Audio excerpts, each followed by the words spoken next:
Aliya. I was born in Selangor, Malaysia, and lived there my whole life with my family. When I was 12, the only thing I knew was how to be a 12-year-old Malaysian girl who went to school, did her homework, had chores to do, basically had to do well in my exams, and of course, I had to obey my parents. But I was also the head prefect in my primary school. It is because I loved being in charge. But little did I know, my life was going to change one day when my parents made a decision that impacted me forever. We are moving to New Zealand. New Zealand? That time, the only thing I knew about New Zealand was the fruits, the kiwi fruits. I did not want to move, but Mama and Papa had already decided. Mama was transferred to the Malaysian Embassy in Wellington, and she told me that it wasn't going to be forever. But the worst part of the news was my father could not join us. He couldn't leave his work in Malaysia, so it was just going to be me, Mama, and my little brother.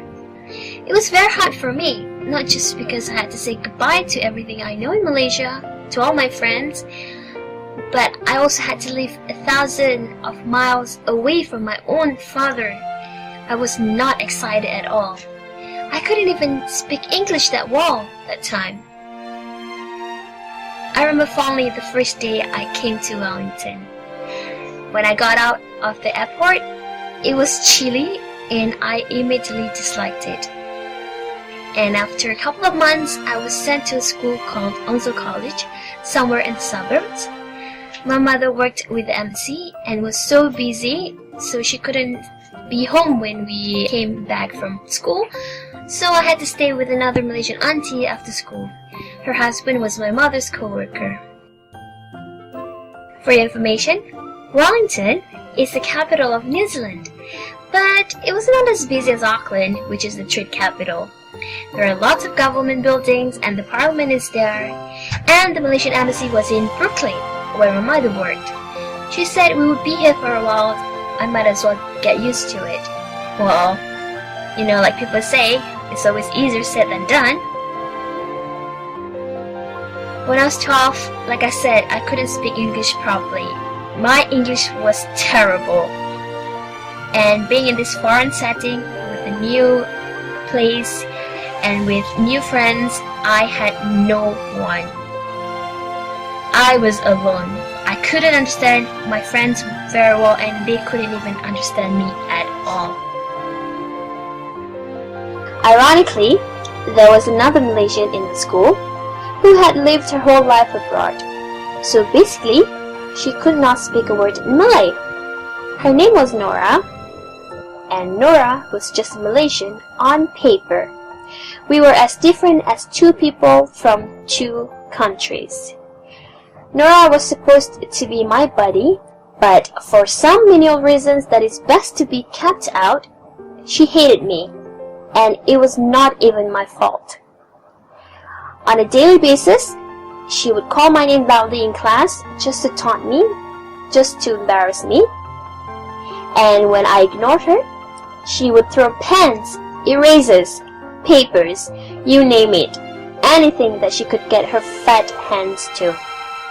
And she loved it when I could not fight back because I was not fluent in English. She treated me as if I have a mental retardation or like I'm spastic. Sometimes when I got so angry, I would start yelling back at her in Malay, but because she had friends, she would just laugh and laugh even louder, making me look like the complete idiot. God, I hate this school. I hate Wellington. I want to go back. However, there was another girl in my class. Her name was Gemma, and she is a Kiwi. I instantly liked her. She was very kind and very smart, and she was the first person who smiled at me with the most genuine smile I've ever seen. And she did not mind my very broken English at that time. And because Nora started to bully me, I went with Gemma.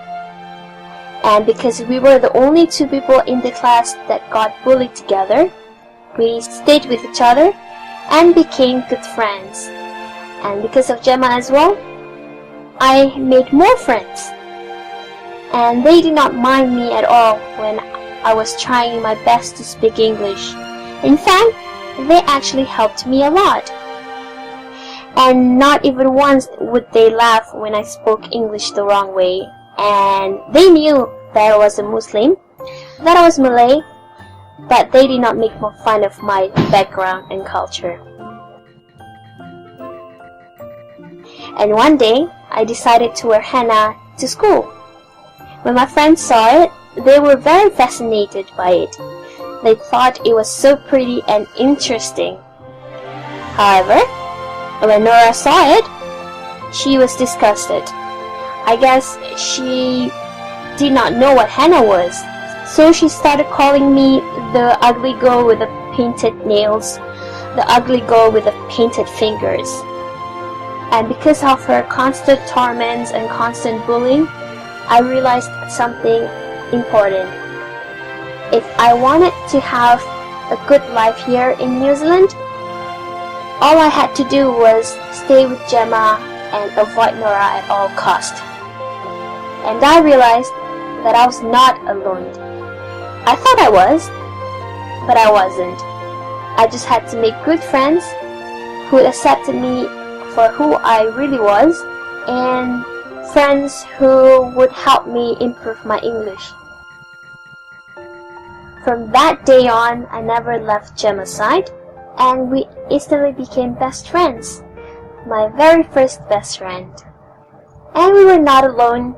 The people in my class started realizing who Nora really was, and they disliked her because she was always rude to them. She did not treat them like a friend. She may be my biggest bully in school, but I had many more friends who treated me well. I socialized with them more and found that my English was also improving greatly. I started to have confidence in speaking and in myself. And because of my new friends, I started joining other school activities like sports, the art club, and even drama and poetry. I would spend my Saturdays playing netball and my Fridays playing badminton, which helped me to make more friends outside of my school. And my friends also urged me to, because they knew that the only way for me to improve myself and to have more self-confidence is to put myself out there. I made many more friends and talked more often than before, and most importantly, I had the best time. As we moved up the level in school, we were allowed to choose our own class and who are classmates. As you can guess, I chose to be with Gemma, and thank goodness Nora moved to another school. And after 4 years of living overseas, you would think I'd change. Of course, I became more comfortable being myself, especially now since I know who I want to be. I know how to express my feelings, and I know how to be kind to people. And I realized the most important thing is that being with the right person, being with the right friend would help you tremendously in your life.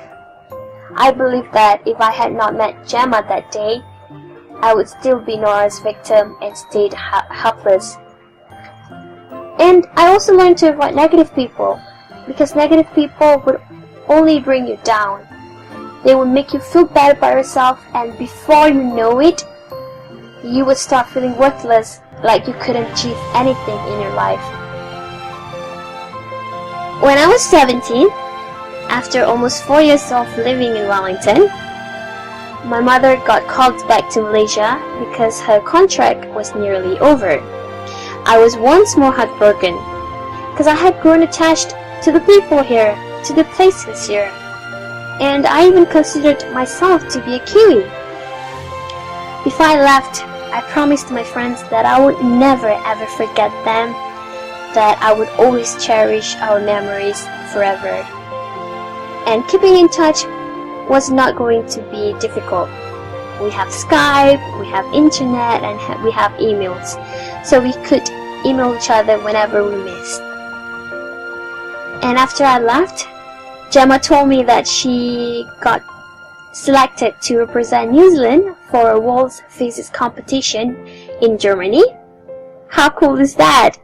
She went with Stanley and Jasmine, and I always knew my friends were clever, but I did not know that they were like Einstein clever. And my other friends moved to colleges, and some are even doing their masters now. And as for me, when I came back, I did my SPM, I did my diploma, and now I am in IUM. I still keep in touch with my friends over there. Before, I feel like I could never fit in Oslo College, could not fit in Wellington, could not fit in New Zealand, because I was not from around there.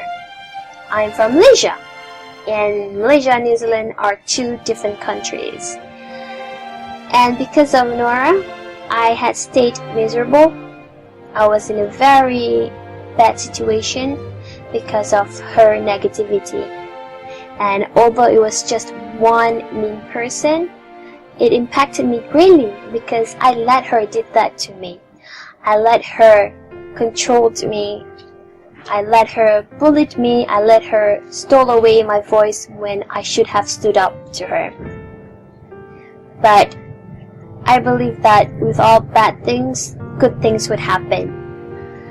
And after a year of living miserably, the next 3 years for me were the most wonderful years in my life.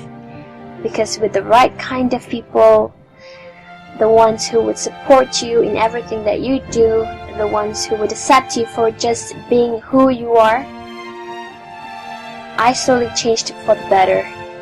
I can say now, being around positive people is one of the most important things for you to do to lead a happy life and to be successful. And I can say now, I can truly say, because of my friends, I am who I am.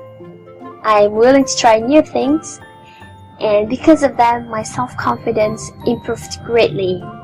I am happy in my own skin. I believe in myself more. You just have to find good friends in your life. My name is Aliya Mazlan, and I am very, very proud Kiwi.